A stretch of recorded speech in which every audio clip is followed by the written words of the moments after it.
Milijonierių stovykla nėra paprasta teminė vasaros stovykla. Tai vakaruose populiarių finansinio raštingumo stovyklų analogas Lietuvoje. Tai yra ekonomikos stovykla daugiausiai, bet čia mokama viską. Šiuose stovyklose naudojamos interaktyvios mokymo technikos pagalba, paaugliai greitai perpranta ekonomikos, finansų ir verslumo principus. Pirma stovykla, kurioje aš buvau, todėl įspūdis stiprus ir man patinka. Čia viskas vyksta simuliacinių žaidimų pagrindu, todėl paaugliai patys savo kailiu patiria, apie ką eina kalba. Taip, tai yra kūryba. Stovyklautojai daug sportuoja, bendrauja. Taip pat semėsi patirties žinomų verslininkų, ekonomikos bei finansų ekspertų. Tikiuosi, kad būsimieji studentai suras gyvenime tą teisingą balansą tarp kiek verta stengtis daugiau uždirbti ir kiek verta palikti gyvenimo kitiems prasmingiams dalykams.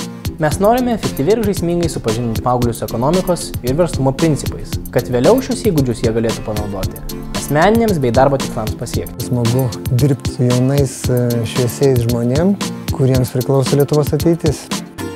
Visą informaciją apie buvusias ir būsimas stovyklas rasite mūsų tinklalapyje mstovykla.lt.